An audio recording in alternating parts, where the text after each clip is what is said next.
out when you put coffee in it? It's a really good question. So, the formula that I want to go by here, that I've used to help people stay well hydrated, is a litre of water a day for every 5 stone of body weight that you've got. So as a fairly big unit like me at 15 stone, I need to drink 3 of these a day to stay well hydrated. If that was 3 litres of coffee, we'd have a problem.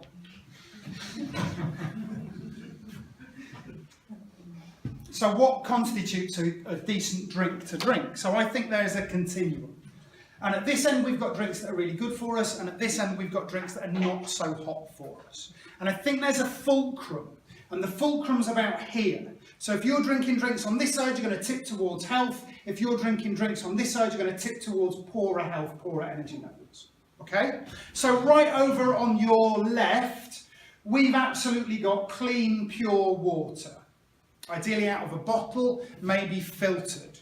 Next to that, I think we've got tap water. Although do bear in mind, you are not going to be the first person to drink your tap water. Okay? Around here, you'll be somewhere between the 4th and the 8th person to drink it. If you live in the Greater London district, 25th person to drink it. Yeah, I know, that's horrible, isn't it? So we move on a bit, and I'm like, orange squash Ribena. Okay? Now I think if you drank a pint of neat orange squash or neat Ribena, it would be quite clear. Your body would tell you that's not a good thing. Yeah? You're on board with that idea? But if that's what it takes to get the water in you, go for it. 2 thumbs way up to that idea. Right? Often when I work with people and they come to me and they've got a lot of symptoms, they've got a lot of fatigue, they've got a lot of body not working very well, what I commonly find is that they don't like the taste of water. Once we get more water in them, we find all of a sudden that they do like water, and all of the symptoms and fatigue that they've turned up with, they start to drop away as well. So there's an interesting correlation there. Around the fulcrum, green tea, herbal teas, stuff like that. Like, there's a lot of really positive press about green tea.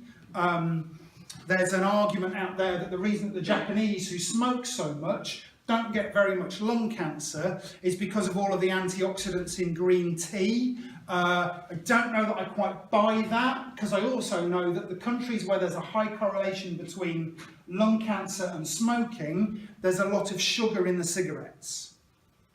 And in the countries where there's a low correlation between lung cancer and smoking, there's not much sugar in the cigarettes. Sugar, of all the things that we've done to ourselves as a species, refining and mass producing sugar was not a bright day for us as a race.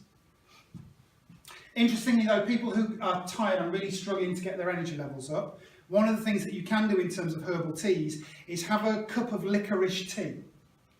So one of the things that licorice does is licorice doubles the half-life of cortisol. So if you're actually so tired that you're not producing a massive amount, to have a cup of licorice tea in the morning will double the impact and the longevity of that cortisol. So you get twice the bang for your buck with a cup of licorice tea. What I will say is, do not drink licorice tea, do not eat licorice after lunchtime, because you want the cortisol to die down by bedtime. So keep to the morning if you're going to do that. Fulcrum, builder's tea, Nescafe, around Nescafe, espresso, drip filter coffee, cafetiere coffee. Yeah, right. So we mentioned sleep before and the significance of sleep. We've talked about the half-life of cortisol. Caffeine has a 6-hour half-life. Okay? So what that means is, let's make the numbers fairly easy. You wake up in the morning, you stick the drip filter coffee machine on, go and get in the shower, come out 9 o'clock in the morning, your morning cup of joe. Decent sized mug is going to have anywhere between 100 to 200 milligrams of caffeine, depending on how strong the coffee is. Right? Double espresso stuff. So let's keep the numbers easy. Let's say it's 100 milligrams of caffeine, 9 o'clock in the morning. By 3 o'clock in the afternoon, 6 hours later, 6-hour half-life, you've got 50 milligrams of caffeine cruising around your system from the coffee that you had at 9 o'clock in the morning. By 9 o'clock at night, you've got 25 milligrams of caffeine cruising around your system from the cup of coffee that you had at 9 o'clock in the morning. By 3 o'clock in the morning, you've still got 12.5 milligrams of caffeine cruising around your system. And the following morning, when you wake up and get your regular cup of joe, you've still got 5 or 6 milligrams of caffeine in your system from the cup of coffee that you had at 9 o'clock in the morning 24 hours previously. If you only drink 1 cup of coffee a day,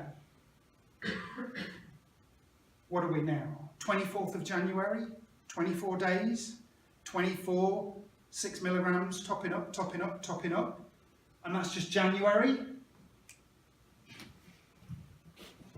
What does that base level of caffeine do for your ability to switch off and go to sleep? It's interesting, isn't it? Tea's probably got about 50%, 50 to 60% of the caffeine that coffee's got. So we're moving up here, we get to the sort of the Red Bull, the Relentless, the, you know, those horrific, like, who decided that calling something that you put in your body relentless would be a good idea? I don't want to put anything in my body that's called relentless. We can't, like Jack Daniels and Red Bull is up at this end. Okay, so that give you some sense of what drinks are good for you, what drinks are not so good for you.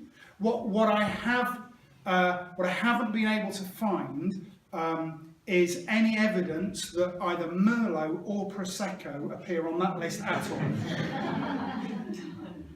Okay? That was my big ending. You can stop it now.